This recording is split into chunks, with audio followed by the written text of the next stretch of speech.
Thank you for staying with us in this journey as we focus on natural theology. And in this series, we have covered quite a number of topics. And right now, we're talking about showing Christianity to be true. And the previous episode, we talked about arguments. We started off with arguments, and there are two types of arguments, deductive and inductive. And today, we'll be talking about inductive arguments. Stay tuned as we come back.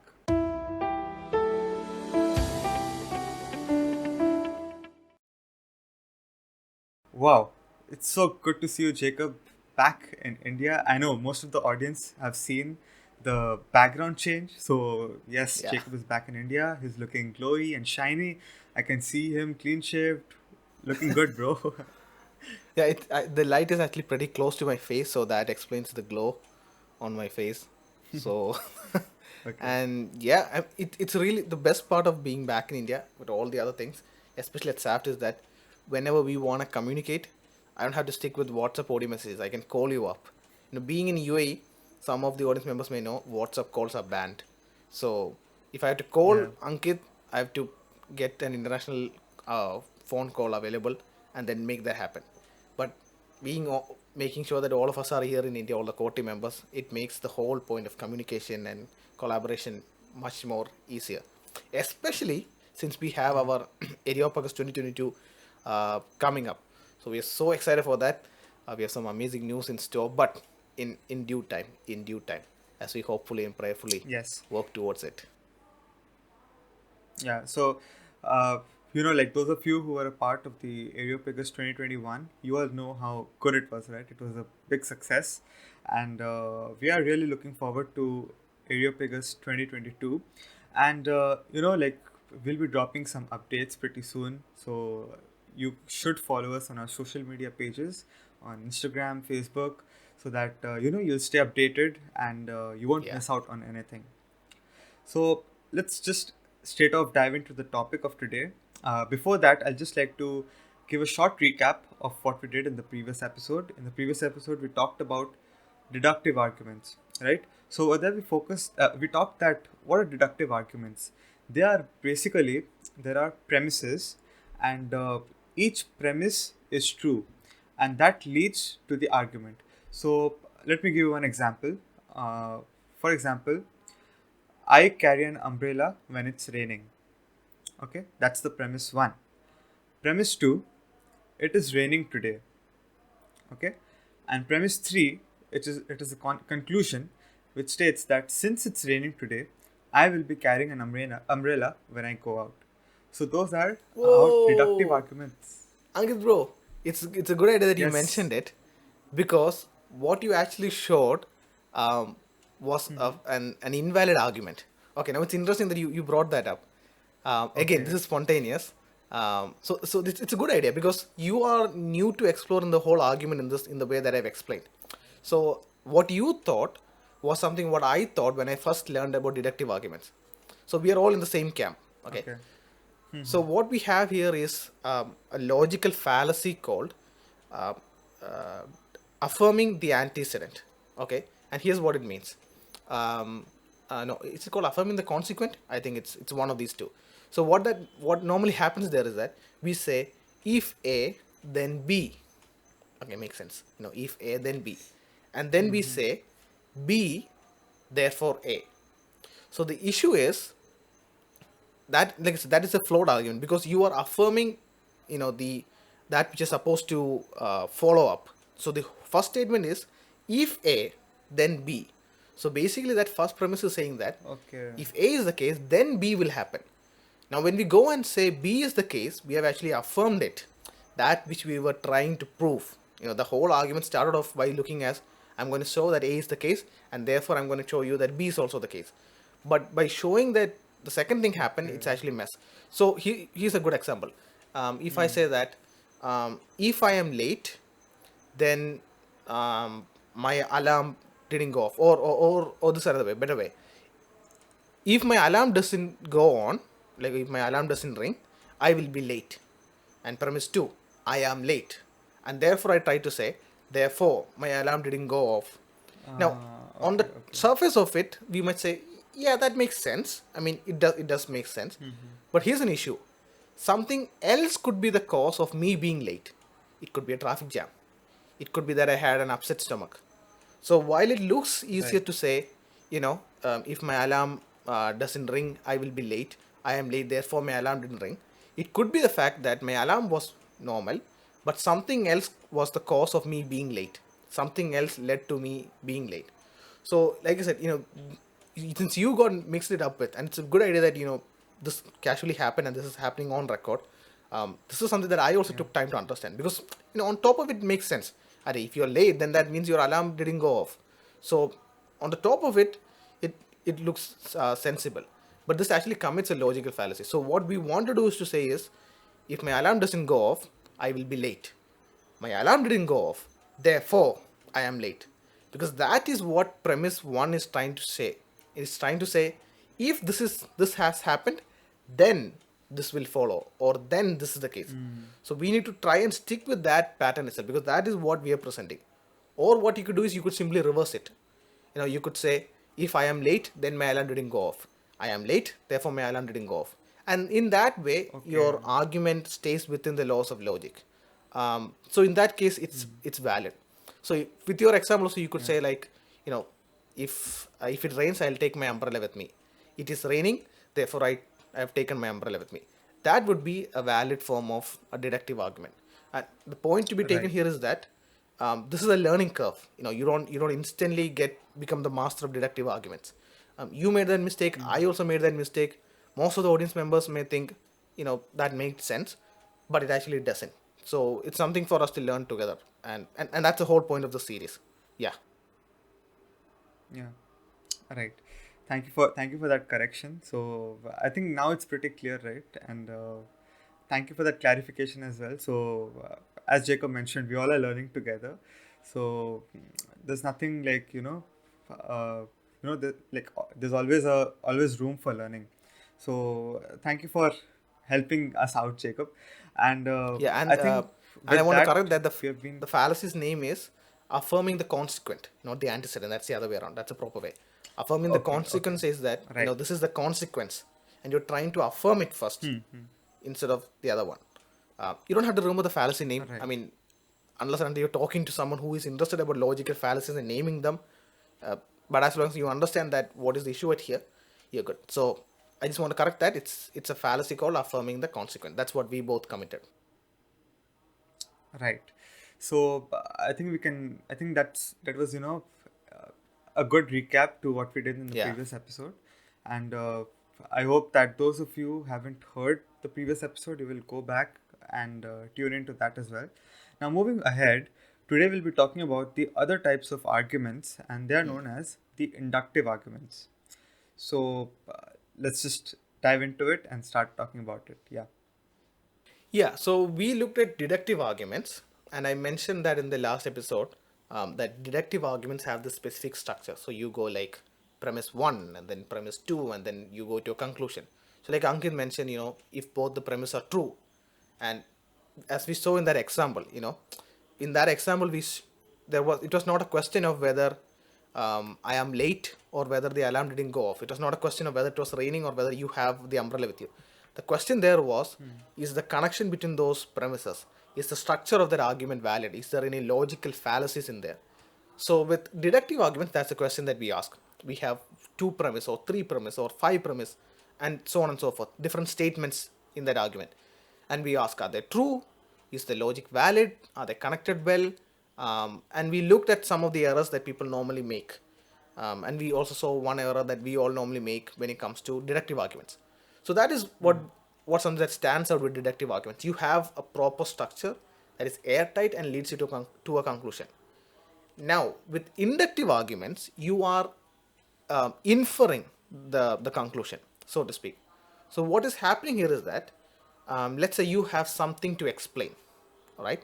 Now, in the field of Christian apologetics, one of the best explanations or best examples of an inductive argument would be an argument for the resurrection of Jesus Christ. So, you would see this from people like Dr. William Lane Craig, where he would present and say, well, these are the facts, these are the data that we have before us. Now, the question is, what explanation best fits the data?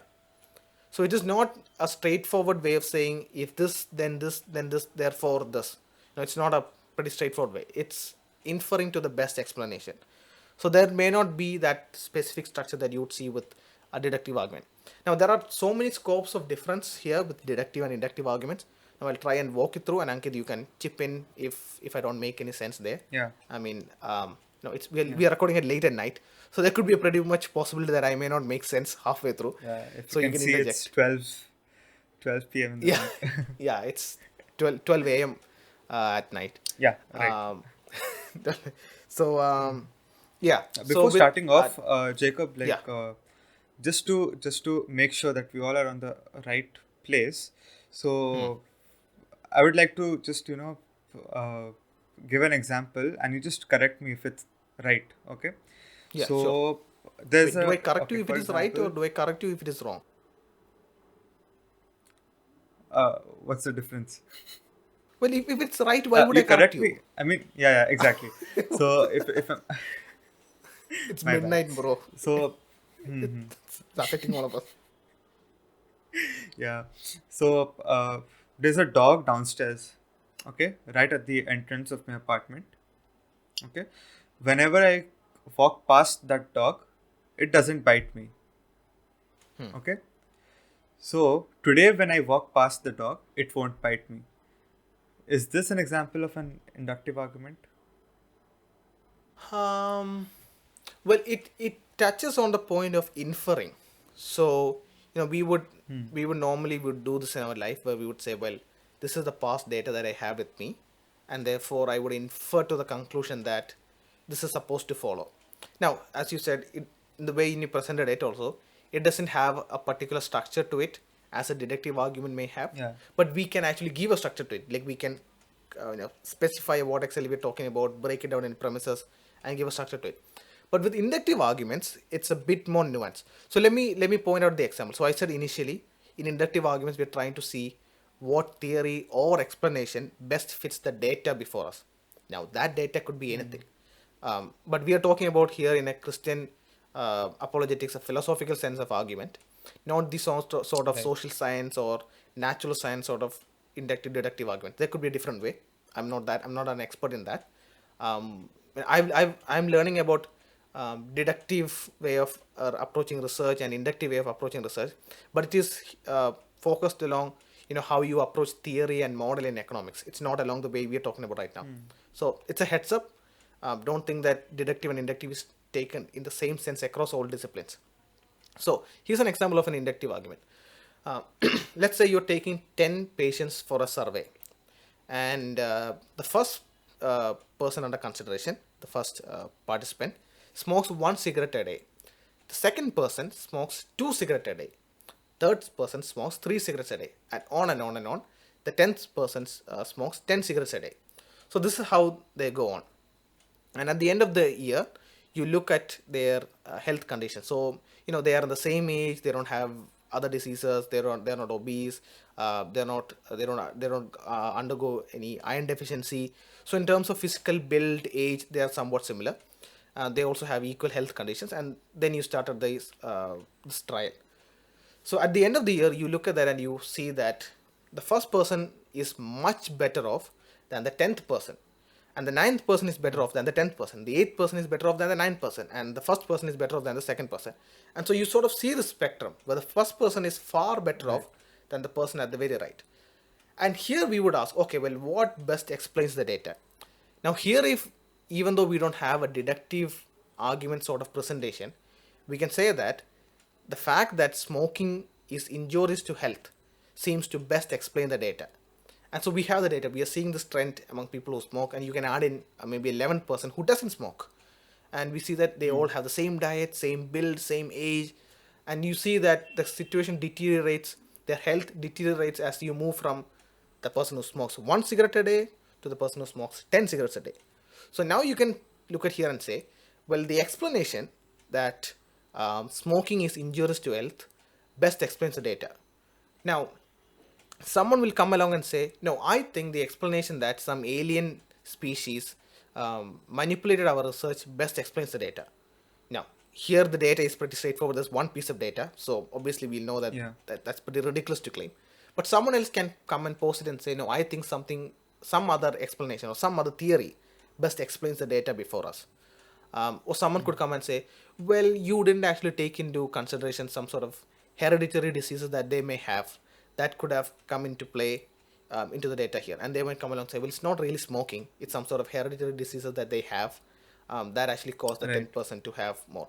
And so he will come and post it a different explanation to try and best explain the data. And like I said, now it's very clear for us because there is one piece of data and we know that smoking is injurious to health. So in this example, it's pretty clear. But there will be other situations, especially when we use inductive argument for something like the resurrection of Jesus Christ or something in Christian apologetics, where there are so many pieces for us to explain. So we have this whole spectrum of data, and we ask what theory or explanation best fits the data, what theory or explanation makes the most sense out of the data. So that is what an inductive argument basically does. It says that it points to the end and say, therefore this explanation is the best, or this is the best fit. Now, one caveat, one sort of warning with inductive arguments is that you have sort of like a basket of live explanations or live theories. So if we look at the example of the smoking experiment, now I will suggest that smoking is injurious to health. That is the explanation. Ankit will come along and suggest, maybe the aliens manipulated the survey. A third person will come along and suggest that there is a hidden hereditary disease that is causing these results. And we have these three explanations. And we are going back and forth and seeing which of these three explanation best fits the data. Now the problem is, and this is one of the drawbacks of an inductive argument, we can remove this drawback as much as we can, but it is still a drawback. There may be a fourth explanation that neither three of us have even considered or know of. So we are going around within these three theories and trying to see which of these three makes sense. But maybe there could be a fourth one. So with inductive arguments, what we're seeing is we're looking at that basket of live explanations before us, that which is alive and that which we are interacting with, explanation. See, out of these live explanations, what best fits the data. There could be something else that we haven't considered, and it's up to the researcher, and in this case it's up to the apologist and the philosopher to explore and see, is there something else that can be brought into the scene here. And so that is how the nature of inductive arguments is. And I'll just go through quickly the question of how do we assess the validity of an inductive argument to see if it holds true or not, and then we can conclude with this episode. I think that'd be a very good place to stop off this episode. So with deductive Yeah, arguments, we I have saw a that. question before you go ahead. Yeah, sure, go So ahead. I was just thinking that you said that there are these three arguments which are there, and Yeah, we have to find like which is most likely and which is most likely true, right? So now to prove which one is most likely, again there must be some different arguments, right? So like for yeah. example, So uh, smoking tobacco is injurious to health. That's the argument which you put forth. Now, because there has been some other studies and arguments on lungs, like they have seen how tobacco is affecting. So that is the argument which you put forth. Now, like that, I feel that there can be some cases in which you know it keeps on going on and going on and on and on. Like one argument, then okay, prove how this argument is true. For that, some other argument comes in. Now, to prove that that argument is true, so what do we do in those cases? yeah, so this is exactly what I was going to touch upon. The question is, how do you pick one of these theories as the best fit? I mean, that's what you're also getting at, right? Like, how do we do Ah, that? yeah, yeah, Now, yeah. I don't think that there is a sort of infinite regression where you keep going back on and on and on, because if your explanation is pretty straightforward, and you can outline how your explanation fits the data, then I don't think you have to go back, because Yeah. that is the proof of the explanation, or the proof of its validity, the proof of its truth. So there are multiple criteria, but I'll just quickly point out three criteria out of the many that you can quickly keep in mind. So this would be explanatory power, explanatory scope, and ad hocness. Now this actually would tie into another topic that we may want to touch upon, but that we'll look at in the later episode. So explanatory power is or let me start off with explanatory scope, one of the easiest one. Explanatory scope is, we ask, well, how much of the data does this theory try to account for? So maybe, if I Okay. speak about, I mean, our example is pretty limited. So there is only one data before us, the deteriorating health condition. And so we ask, okay, so we have this one piece of data with us. Can the explanation that smoking tobacco is injurious to health try and account for that data? Or this would be something that we would apply with something like the resurrection. So if I give the explanation that Jesus actually physically rose from the grave, we would ask, okay, we have the data with us, which is the empty tomb, or we have the data with us that the disciples actually experienced the risen Jesus, or we have the data with us that the Yeah. disciples died for their belief. So now we ask, can this explanation or can this theory that Jesus rose from the dead try and make sense of the data? Now, how well does it make sense of? That would be a different question. But is this coming under the domain of that theory? And that would be a question that we will ask. Does this theory can try and account for this data? Another question would be the explanatory power of the data, or the explanatory power of the theory. So here we ask, I have this piece of data with me. Now, does this explanation make this data more probable? In other words, if we come back to the resurrection explanation, if I say that the disciples stole the body of Jesus, okay, and so I ask, well, if the disciples stole the body of Jesus, then it doesn't make sense to see that the disciples would actually die for the belief that Jesus rose from the dead. Because it doesn't make sense to Yeah. say that they would die for something that which they know, not that which they are told, but that which they know is false. So the explanatory power part of the analysis would ask, okay, does this data make sense under this explanation? Does it make sense to say that the disciples would die for a false belief if I hold on to the theory that the disciples made up the resurrection? That would be that part. And the third example, the third part of the analysis, the third criteria would be ad hocness. So how many assumptions do you need to introduce into your explanations? How many as taken statements do you have to take into your explanation? Okay. So with something like the conspiracy theory that the disciples stole the body of Jesus and told that he rose from the grave, an ad hoc statement would be saying that um, the disciples had some sort of motive to gain from there. The disciples so there was some worldly pleasure to gain from there, and that drove them to. Now we don't see anything of that sort within the Gospels, the historical records of the life of Jesus, to say that there was some sort of indication in that direction.